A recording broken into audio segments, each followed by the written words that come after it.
primero en nuestras vidas y después con lo que estamos predicando, con lo que estamos hablando. La exhortación pues se da en casos específicos cuando hay hermanos o hay personas disfrazadas de hermanos que tienen un evangelio o presentan un evangelio que no va acorde con la palabra, con la escritura, o una conducta que no va acorde con la escritura, con las personas que se dicen ser hermanos. Entonces ahí la exhortación es totalmente efectiva, pero respaldada por la palabra. Y quien está exhortando obviamente tiene que ir con un respaldo espiritual, como cuando su vida va de acuerdo al evangelio.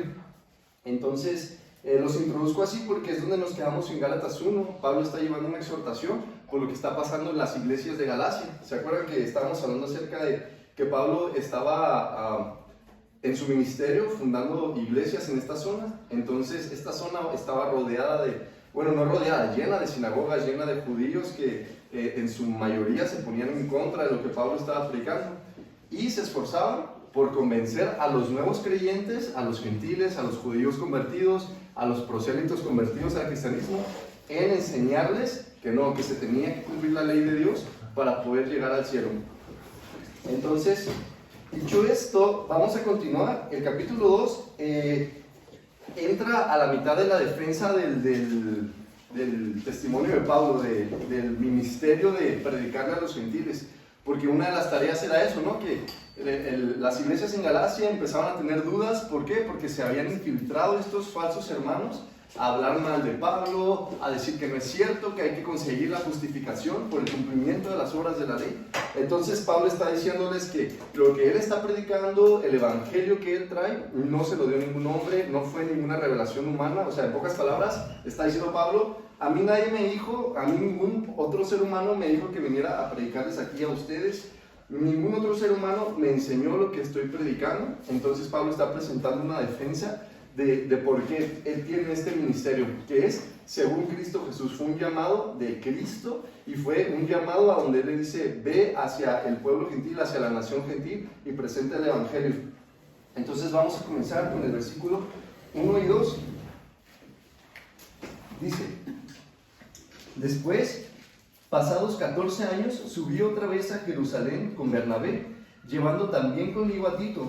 Pero subí según una revelación, y para no correr o haber corrido en vano, expuse en privado a los que tenían cierta reputación el evangelio que predico entre los gentiles. Entonces, vamos a ver dos cosas. Primero en esto, el servicio. Han pasado 14 años aproximadamente desde la conversión de Pablo rumbo a Damasco. Entonces, 14 años Pablo ha estado sirviendo constantemente. Entonces, ¿esto qué nos dice? Punto número 1 en la vida de un cristiano es el servicio constante, ¿no?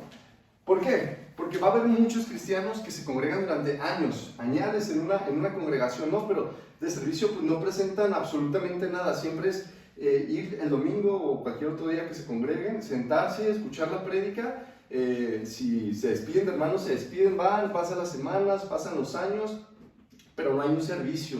Específicamente, ¿qué? No hay un discipulado. El Señor, sabemos, nos manda a ser discípulos. Esta es una tarea, es un llamado de todos, absolutamente todos los cristianos. No hay un cristiano que no esté llamado a ser discípulos. Entonces, punto número 1, nuestro servicio se tiene que enfocar al discipulado, en el área en la que estemos. A lo mejor bien no vamos a desarrollar un ministerio como yo me voy a dedicar a discipular de lunes a viernes y voy a abrir una escuela de discipulado, etc. No, pero ¿dónde vamos a ser discípulos? Primero, en nuestra casa.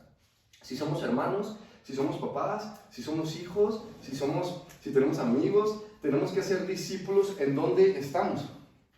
En el trabajo, ahí mismo en el ministerio, o si ya específicamente el llamado de la persona es dedicarse a ser discípulos, pues eventualmente lo hará. El segundo punto es este que les estoy mencionando. Pablo lleva a Tito. Tito estaba siendo discipulado por Pablo y lo llevaba de aquí para allá. Lo vamos a ver que se menciona mucho en el Nuevo Testamento. Pablo defiende muchas veces a Tito, le dice que él es hermano fiel, que es un colaborador, él es santo como Pablo, él es fiel a la palabra como Pablo. Entonces siempre está hablando de él. ¿Por qué? Porque en el discipulado, ¿qué es lo único que va a respaldar la enseñanza? El evangelio, es el evangelio del Señor Jesucristo. Entonces Pablo está hablando de esto. Han pasado aproximadamente 14 años desde su conversión. y trabajó arduamente según el Evangelio de la gracia del Señor entre los gentiles.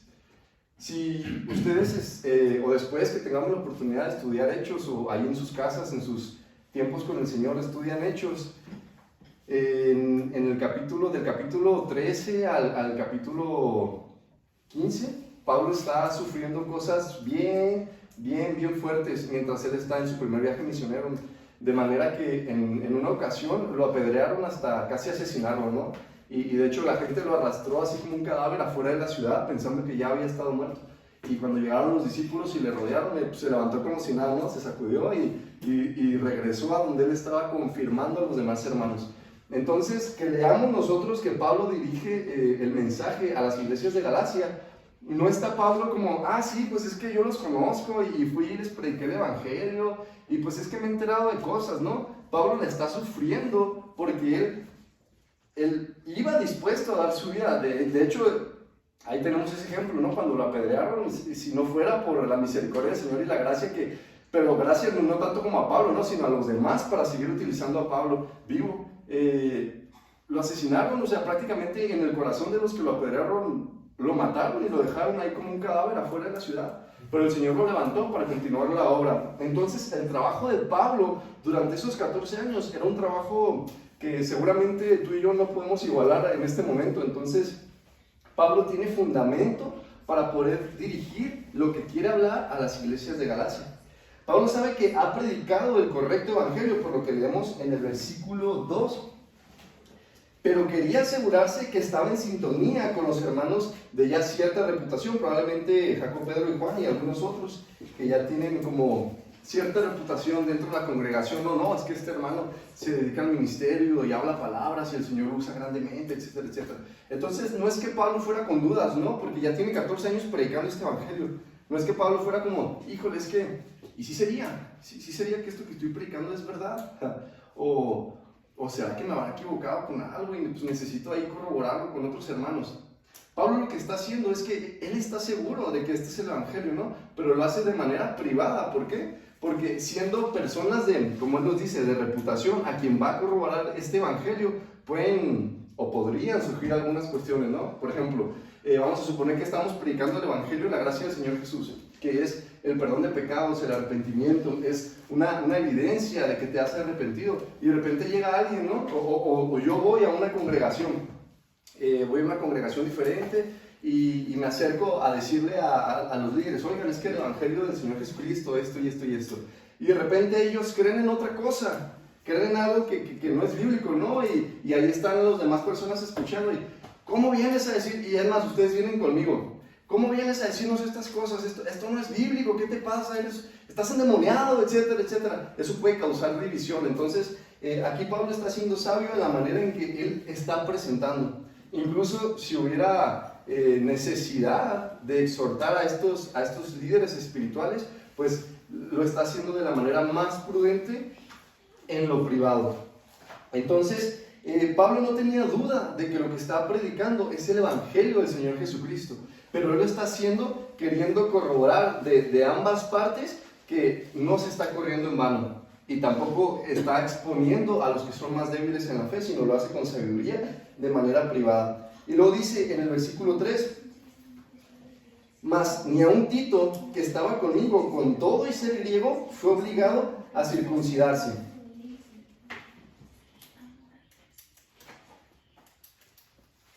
La circuncisión era la señal física que tenía que hacer todo varón, durante el tiempo de Abraham para pertenecer al pacto y al pueblo de Dios. Y de los tiempos de Moisés en adelante era la señal de pertenencia al pacto y la ley mosaica entre los judíos. Entonces, en pocas palabras, si no te circuncidabas como varón, no pertenecías al pueblo de Dios, en pocas palabras. Así que algo estaba pasando en la región de Galacia. Las personas se estaban metiendo a la iglesia y estaban convenciendo a los demás que tenían que circuncidarse para poder pertenecer al pueblo de Dios, para poder ser salvados, para poder ser justificados. Entonces aquí es donde Pablo está interviniendo. Tito era un gentil convertido, ¿ok? Tito no era judío, no venía de procedencia judía, era un gentil que se convirtió y estaba siendo discipulado por Pablo. Entonces Pablo iba acompañado de Tito a los lugares donde generalmente había judíos. Entonces, en esta ocasión, Tito, siendo no judío, siendo griego, le dijeron, ¿sabes qué? Pues es que te tienes que circuncidar si quieres pertenecer al pueblo de Dios. Y aquí se hace intervención respecto al evangelio que Pablo fue a corroborar a Jerusalén. Y esto a pesar, en el versículo 4, y esto a pesar de los falsos hermanos introducidos a escondidas que entraban para espiar nuestra libertad que tenemos en Cristo Jesús para reducirnos a esclavitud. Falsos hermanos. Me voy a sentar porque estoy incómodo porque esto está muy abajo. Así que se van a tener que asomar de modo. Falsos hermanos, hay muchos escondidos, como lo dice, se introducen casi de manera secreta e imperceptible. Y los vamos a leer, se los voy a leer en Hechos 15. Hechos 15, versículo 5 dice, esto que estoy leyendo de Hechos 15 es el concilio de Jerusalén, cuando se presentan los apóstoles, los discípulos, a hablar acerca de algo que está sucediendo. Se los voy a leer. Pero algunos de la secta de los fariseos que habían creído se levantaron diciendo, es necesario circuncidarlos y mandarles que guarden la ley de Moisés. Bueno, falsos hermanos. Punto número 1. Imponen, no piden ni te solicitan. Imponen sobre los creyentes ciertas cargas para alcanzar o retener la salvación.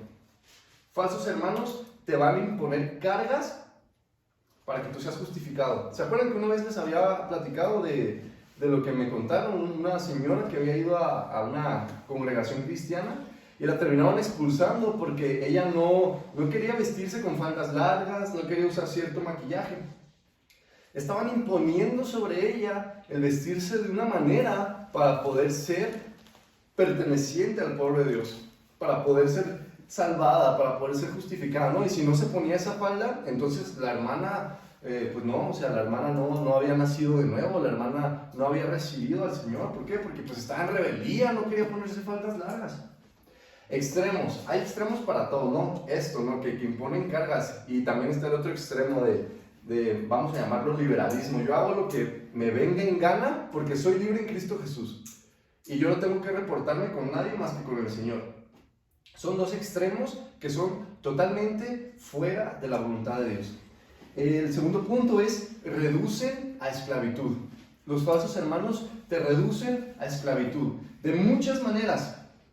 Generalmente estos falsos hermanos intentarán pasar por encima de ti. Con su vasto conocimiento, con su amplia ciencia o con su gran espiritualidad, donde te dicen es que eres esto y eres aquello, y si no haces lo que yo te digo según las escrituras, entonces no eres un hijo de Dios, una hija de Dios.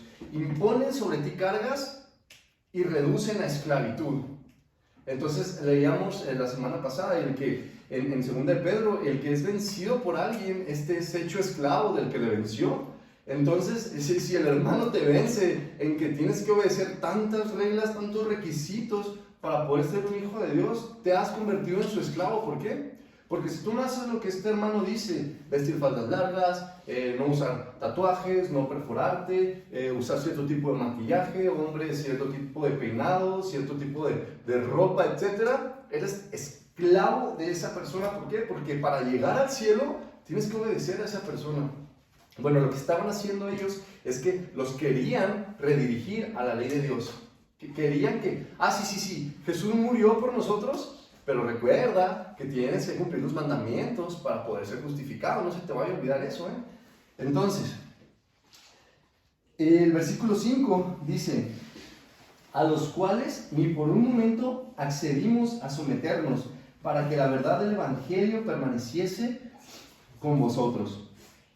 Esta es una de las cuestiones que no sometemos a conciliación. ¿Recuerdan el capítulo pasado, la semana pasada? Hay cosas que como cristianos, como hermanos, podemos tolerar. Hay cosas que, es una cuestión de interpretación, ¿no? Y no vamos a echar conflicto por eso, sino que se tiene que preservar la paciencia, la misericordia, el amor. Pero hay cuestiones en las que no podemos ser absolutamente nada tolerantes, que es Por ejemplo, la salvación. Que alguien llega y te diga, lo compartíamos esa semana con un mensaje de, sí, es que el Señor Jesucristo vino y te ama y tomó tu lugar en la cruz, pero tienes que hacer ciertas cosas para ser salvo. Pero te tienes que comportar de cierta manera para ser salvo. Este es un falso hermano que intenta atarte, esclavizarte a la ley. Eso no es la voluntad del Señor. Eso no le agrada para nada al Señor. Y no podemos ser tolerantes con estas conversaciones. No podemos ser tolerantes con esas personas. Dice Pablo, a los cuales ni por un momento accedimos a someternos. Ni por un momento. No les resistimos ni siquiera una hora. ¿Por qué? Porque dice también en lo que estudiamos en 1 Corintios, en Efesios, o corríjanme ustedes, las malas conversaciones corrompen las buenas costumbres. Entonces, ¿hasta dónde nosotros somos permeables con conversaciones que son antibíblicas, con conversaciones que están corrompidas, con conversaciones que están llenas de pecado? ¿Hasta dónde ponemos un alto? Bueno, esa es decisión de cada uno de nosotros, pero sí tiene un efecto si ponemos o no un alto en este tipo de conversaciones. Y aquí lo vemos en el versículo 5, a los cuales ni por un momento accedimos a someternos. ¿Para qué? Para que la verdad del Evangelio permaneciese con vosotros.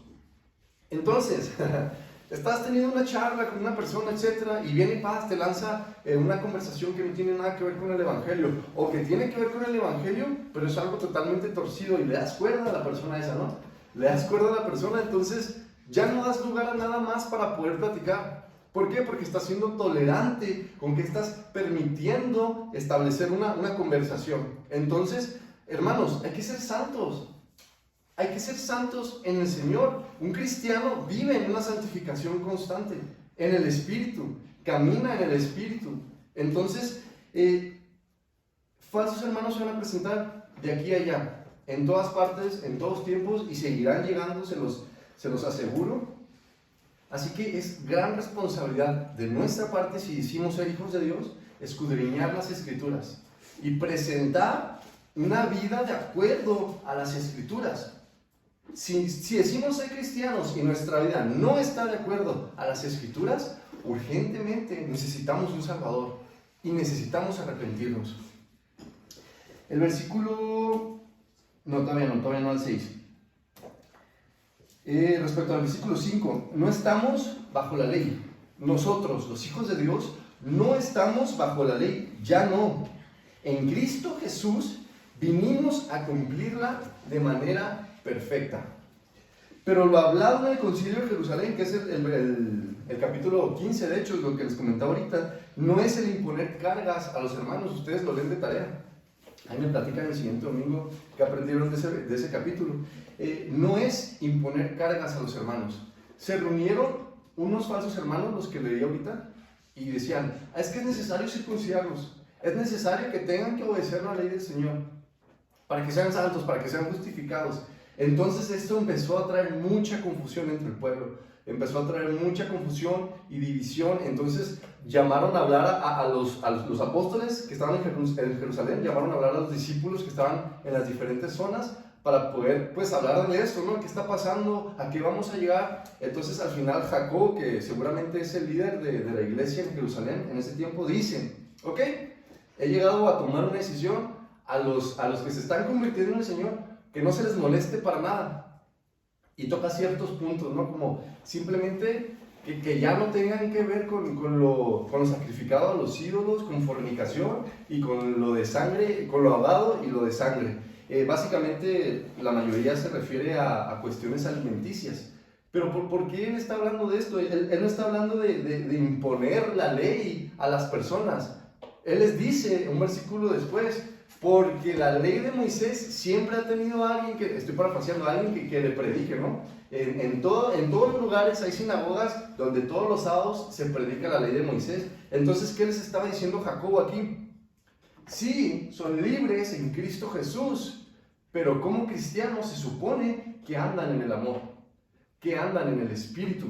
Entonces, hay muchos judíos alrededor de ustedes. si se van a comportar haciendo todo lo desagradable para los judíos, no están caminando en el amor. Recuerda cuando lo vimos en 1 Corintios, cuando Pablo dice, tengo derecho a vivir de las ofrendas. Como cristianos hay libertad para comer lo sacrificado a los ídolos. Hay libertad para comer lo que queramos. En Cristo Jesús lo tenemos. Pero como cristiano yo renuncio a ese derecho para que no sea piedra de tropiezo para nadie. Entonces Jacobo es lo que les está diciendo, les está haciendo una exhortación. Sí, ustedes son libres, pero por favor caminen en el amor. Que su testimonio sea un testimonio de amor. No estamos bajo la ley. El cristianismo debe andar en el espíritu y este se refleja principalmente en el amor. Sí, yo soy cristiano, ya tengo 10 años congregándome, 20 años, 30 años, pero sigo siendo un patán con mi esposa, pero sigo siendo una desgraciada con mi esposo, pero sigo siendo un hijo rebelde y desobediente, pero sigo siendo un hermano que lastima, pero sigo siendo un amigo mentiroso, sigo siendo un fraude en mi trabajo, hago trampa en la escuela, sigo esto y no cambio. Hermanos, esa persona necesita arrepentirse. ¿Por qué? Porque siempre va a haber una evidencia de un arrepentimiento genuino. Los gentiles convertidos estaban rodeados de judíos, que es lo que les platico. Por amor se les exhortó a abstenerse de lo que era desagradable para ellos, para los judíos. No significa que tienes que observar ciertas normas para ser justificado. No, ya eres justificado en Cristo Jesús. Ya eres santo y perfecto en Cristo Jesús. Pero hay personas alrededor de ti que no lo son. Y hay cosas que tú estás haciendo que son bien desagradables para estas personas. Si andas en el amor, si caminas en el Espíritu, bueno, entonces no lastimes a esas personas con tu forma de ser, con tu forma de actuar, con tu forma de hablar, con tu forma de comportarte. Por ejemplo, he visto cómo hermanos condenan a otras personas porque se hicieron un tatuaje, no, esos son hijos del diablo que se hacen tatuajes, etc. Entonces, por un lado está mal la condenación. Y el que se hizo el tatuaje está en su plena libertad en Cristo de hacérselo. Y no se va al infierno por hacerse el tatuaje, porque él se va al cielo no por las cosas que haga o no haga, sino por Cristo Jesús que tomó su lugar en la cruz. Pero si del otro lado está el que se hace tatuajes, sabiendo que incomoda y que molesta a los demás, y aún así continúa haciéndolo, el tal no anda en el amor. No anda en el amor, simplemente está satisfaciendo su vientre, su ego, su necesidad de pasar por encima de los demás, de ver que nadie le manda, que nadie le dice qué hacer. Ese no anda en el amor. Entonces, en este ejemplo, ni el uno ni el otro. Pueden poner el ejemplo que ustedes quieran en estos que acabo de platicar. Y luego del versículo 6 al 8. 6 al 8. Pero de los que tenían reputación de ser algo, lo que hayan sido en otro tiempo, nada me importa. Dios no hace acepción de personas. A mí, pues, los de reputación, nada nuevo me comunicaron. Antes, por el contrario, como vieron que me había sido encomendado el evangelio de la incircuncisión, como a Pedro el de la circuncisión. Pues el que actuó en Pedro para el apostolado de la circuncisión, actuó también en mí para con los gentiles. Dios no tiene favoritos. Dios no tiene favoritos. A lo mejor papá y mamá sí tienen favoritos. A lo mejor los hermanos sí tienen un hermano favorito. A lo mejor los amigos sí tienen un amigo favorito. A lo mejor los maestros tienen un alumno favorito. Dios no tiene favoritos. Él no hace excepción de personas, absolutamente. Claro que como lo estaba platicando Adrián el otro día, Dios no tiene favoritos, pero sí tiene íntimos. Dios no tiene favoritos, pero tiene íntimos. ¿Quiénes son esos íntimos? Los que están enamorados del Señor, los que son cada vez más dependientes de la Escritura. El respaldo del Espíritu permanece a donde quiera que vayas y con quien quiera que hables, si tu vida va de acuerdo al Evangelio. ¿Sí? No pretendamos, hermanos, predicar y evangelizar a otras personas si nuestra vida no va de acuerdo al Evangelio de nuestro Señor Jesucristo. No va a haber ningún respaldo y seguramente vamos a ser avergonzados. ¿Por qué? Porque no hay Espíritu Santo que te esté respaldando. Pero si tu vida va de acuerdo a las Escrituras, si vives suficiente en Cristo, hay respaldo para que seas testimonio a donde quiera que vayas y con quien quiera que hables. El versículo 9 al 10. Esto porque, no lo estoy leyendo, ¿ok? Esto lo estoy comentando del versículo 6 al 8. Esto porque Pablo está diciendo que estos que tienen reputación, nada nuevo le dicen, ¿no? No le agregan, no le añaden a lo que Pablo les vino a contar. Entonces, Pablo venía con respaldo, porque lo que haya sido antes, como él le dice de los otros, pues en realidad ya nada importa. El miserable ser humano que fue Pablo antes, ya no importa, ya no importa, es Cristo Jesús de aquí en adelante. Así que lo que diga el mundo de, es que mira, es que tú eras así, y tú te comportabas así, y mira cómo te vestías, mira con quién te juntabas, mira lo que hiciste, en Cristo Jesús ya no es así. No más, en Cristo Jesús ya no es así, no debe de serlo. Entonces, iba con respaldo. Pablo iba con respaldo a hacer lo que fue a hacer. Igual nosotros, hermanos, si queremos ser testimonio de Cristo en nuestro trabajo, en nuestra familia, donde quiera que estemos, primero nuestra vida tiene que ser respaldada por las Escrituras. Primero, antes que cualquier cosa, o vamos a ser avergonzados. ¿Por qué? Porque en lo que tú juzgas a alguien, te juzgas a ti mismo. En ese sentido, porque como hijos de Dios tenemos toda potestad de juzgar, mas no de condenar.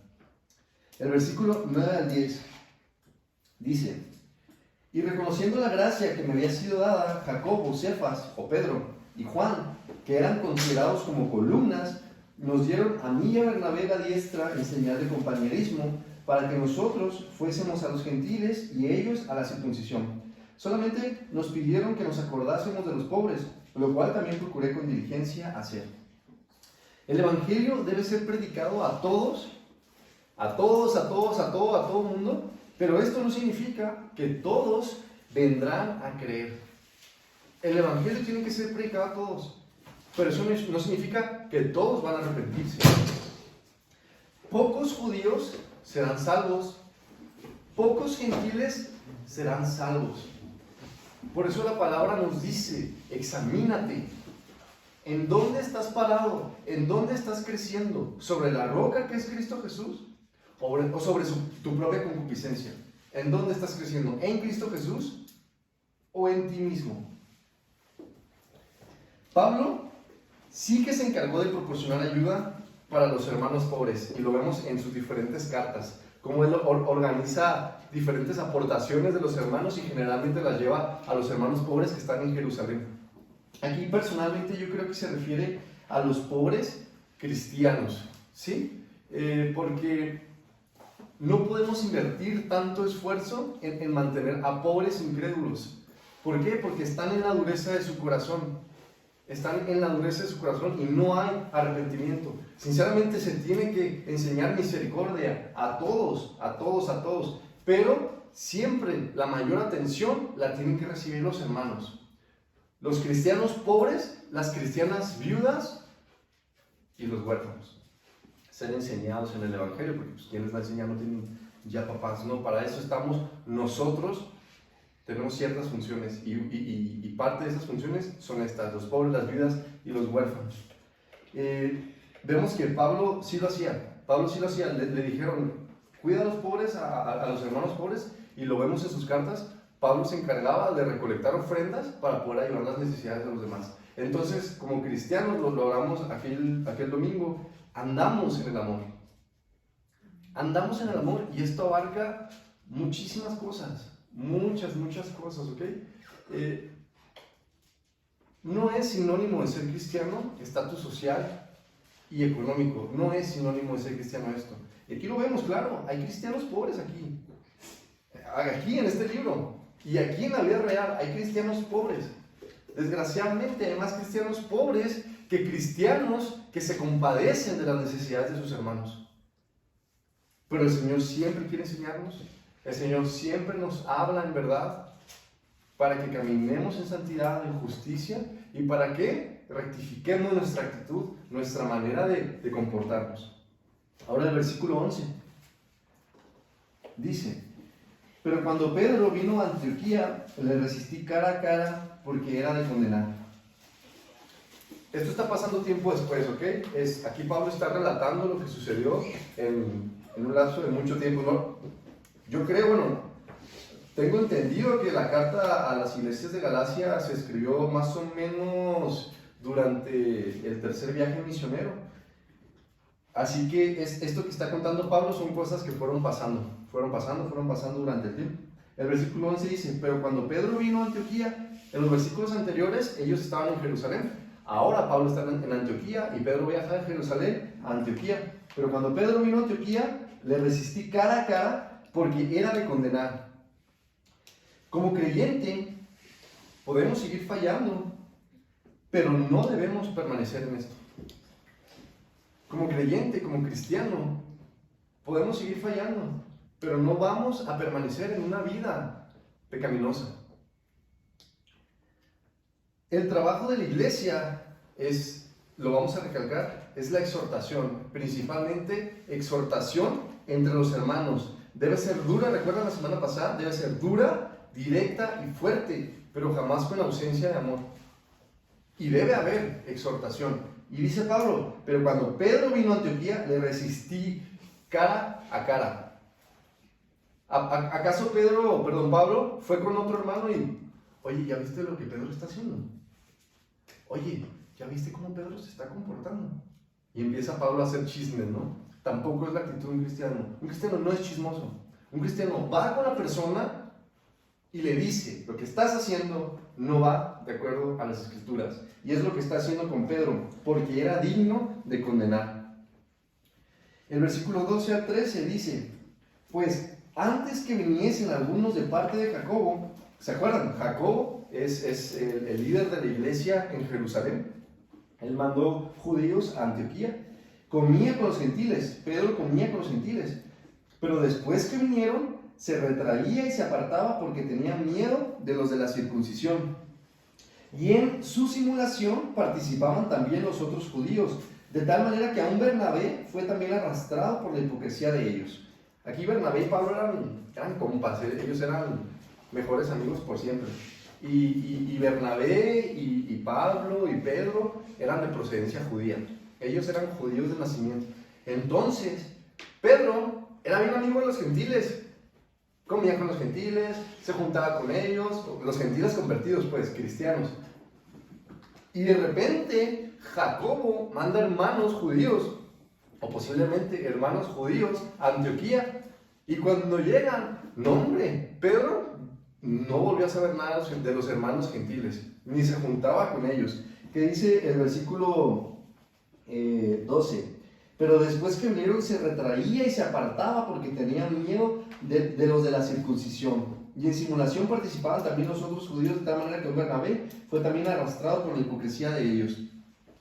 Si un hermano o si una hermana se deja contaminar, inevitablemente arrastrará a otros con él o con ella. Si un hermano o una hermana se deja contaminar, va a jalar a otros a esa contaminación. Por eso debemos de vivir en santidad, procurando esa santidad. Por eso debemos, como hijos de Dios, como hijas de Dios, ser herméticos en quién convive íntimamente conmigo, quién tiene conversaciones profundas conmigo. Porque si no tengo ese dominio propio, me van a contaminar.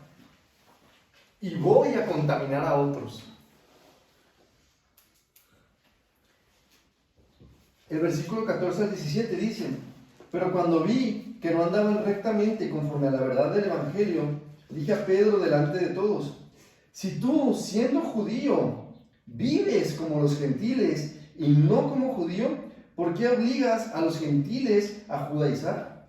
Nosotros judíos de nacimiento y no pecadores de entre los gentiles, sabiendo que el hombre no es justificado por las obras de la ley, sino por la fe en Cristo Jesús, nosotros también hemos creído en Jesucristo para ser justificados por la fe de Cristo y no por las obras de la ley, por cuanto por las obras de la ley nadie será justificado.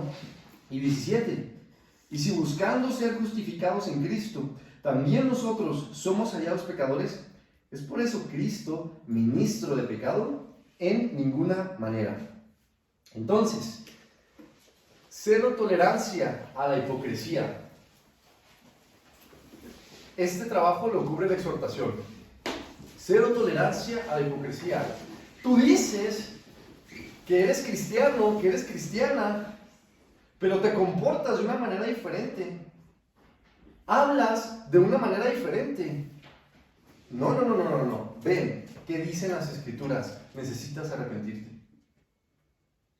Yo digo que soy cristiano y me comporto de una manera diferente. Les hablo de una manera diferente. Tengo conversaciones que no van con las de un cristiano. Es su trabajo venir aquí por amor, si lo hay, y decirme, no. Necesitas arrepentirte. Pero bueno, habrá otros que se llaman hermanos que les importa un comino si otro se va al infierno, ¿no? Pero ese no es nuestra labor. Andamos en el amor. Andamos en el amor. Y a mí sí me importa, como hijo de Dios, este debe ser nuestro pensamiento. A mí sí me importa que yo te quiero ver en la eternidad, te quiero ver en la eternidad, te quiero ver en la eternidad.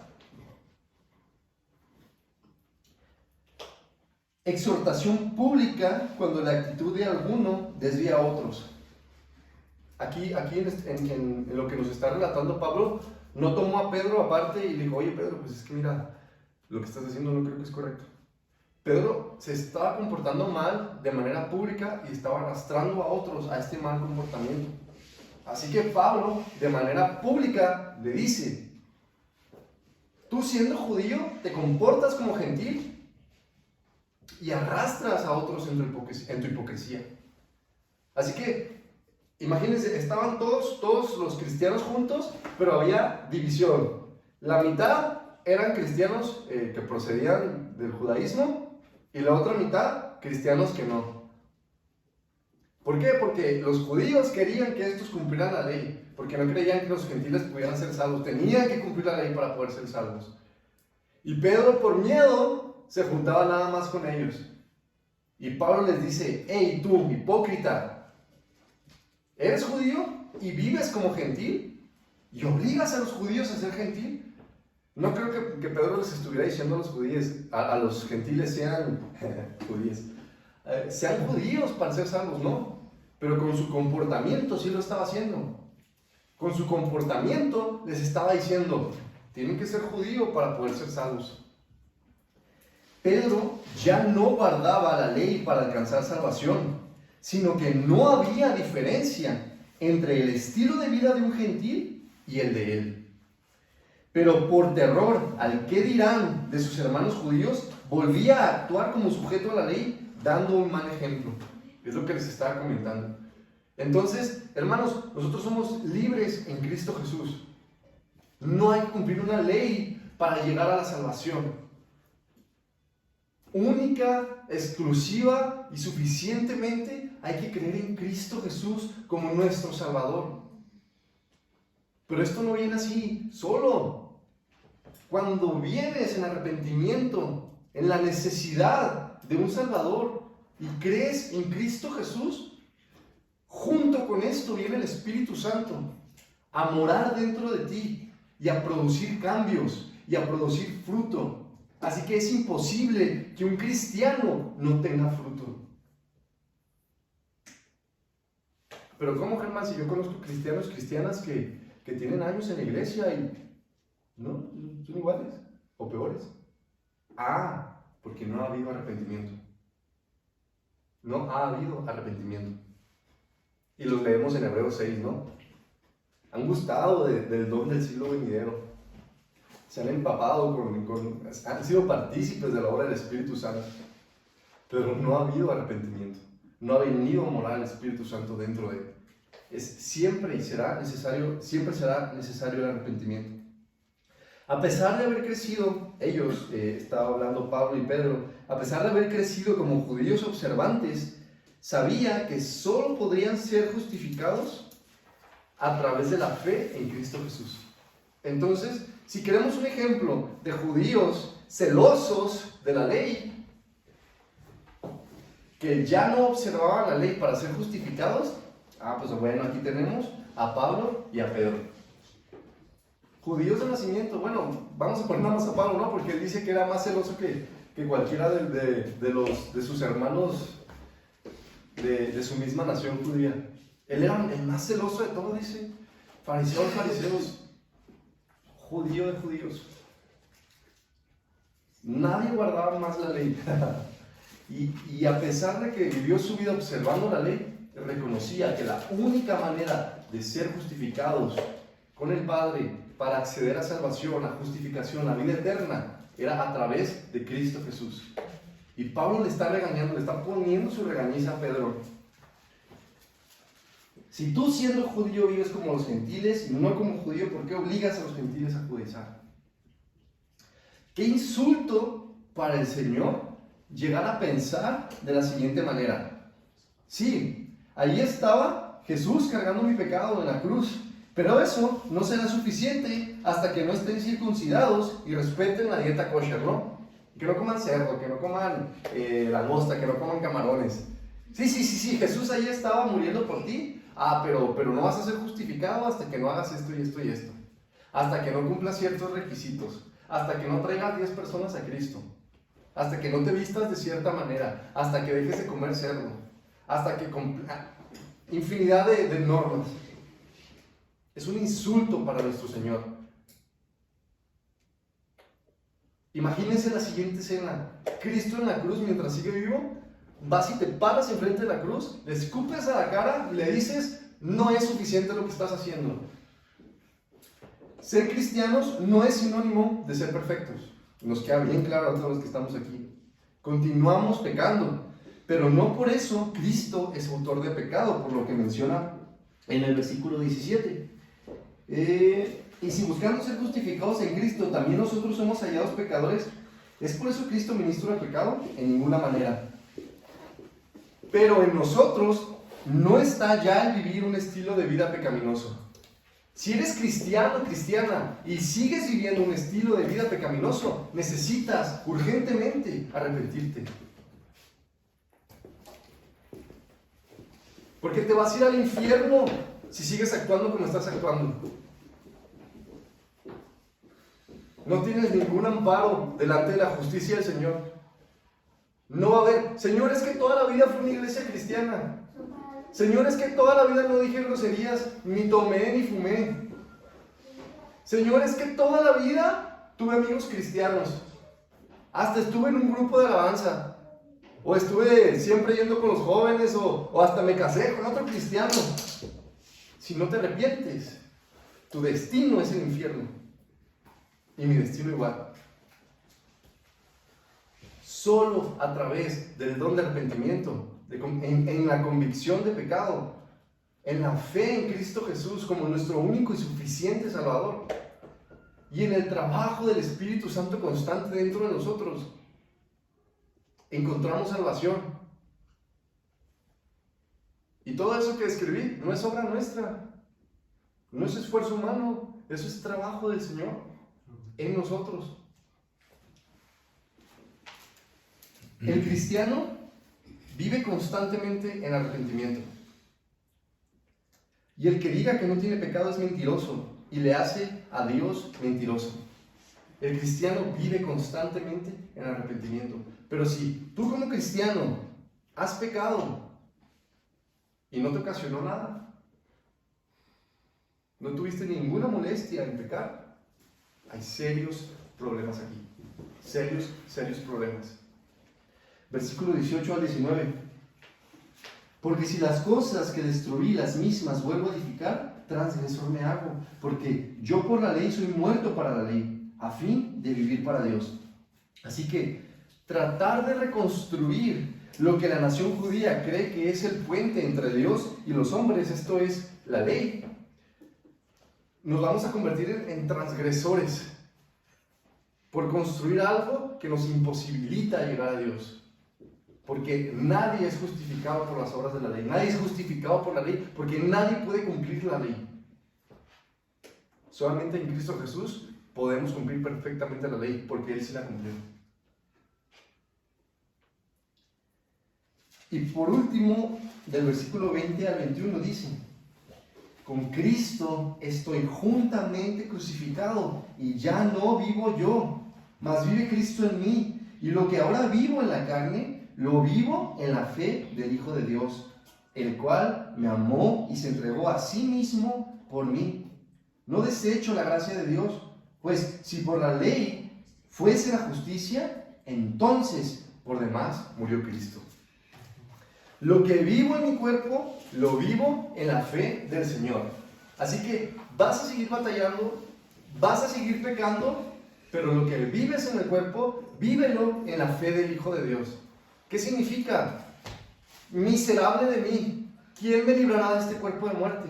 Mas gracias doy por Cristo nuestro Señor, por el Hijo de Dios, por Jesucristo. En Él soy llamado santo, en Él soy llamado justo, en Él soy llamado perfecto, en Él soy salvo. No en mis obras, no en lo que hago y no en lo que dejo de hacer, en mis obras, en la fe del Señor. De manera que Él vive en mí, y si voy al cielo, es porque sus obras están cumplidas en mí. Si voy al cielo, es porque es su obra cumplida en mí. No existen los cristianos fanfarrones. No existen los cristianos orgullosos. No existen los cristianos que pasan por encima de las demás personas. No existen los cristianos que no aman a otros. Y si hay tal que diga ser cristiano, que es fanfarrón, que es orgulloso, que pasa por encima de las demás personas, que no tiene amor con los demás, hay que predicar el arrepentimiento. Hay que predicar el arrepentimiento y que se entere de una vez por todas de una vida nueva en Cristo Jesús, de libertad en Cristo Jesús. Aunque dice Pablo, no, yo Pablo, esclavo del Señor. Nos hacemos esclavos del Señor Jesucristo, pero es esta esclavitud a nuestro libertador lo que nos hace completamente libres del poder de la ley y del pecado. Si la justificación es por observar la Torá, entonces el sacrificio de Jesús es una reverenda tontería. Gracias damos a Dios el Padre por su Hijo, quien nos ha amado con tan grande amor. No tienes que usar faldas largas para ser santa, para ser salvada. No tienes que comportarte de cierta manera para ser santo, para ser salvado. No tienes que dar dinero para ser santo, para ser salvado. No tienes que cambiar tu estilo de ropa para ser santo, para ser salvado. Eres santo, eres perfecto y eres justificado delante del Padre solo por Cristo. Solo por Cristo. Pero cuidado, hermanos. Por último, cuidado. Hay evidencia de un arrepentimiento genuino. Hay evidencia. ¿Por qué cuidado? Porque si yo creo ser cristiano y estoy convencido de ser cristiano, pero mi vida no va de acuerdo a la palabra, me voy a esperar una gran sorpresa en el día del juicio. Y no una grata sorpresa. Así que no caigamos en el error, hermanos, de creernos demasiado buenos. Examinémonos constantemente en dónde estamos parados. Mis acciones, mis pensamientos, mis palabras, ¿reflejan el Evangelio?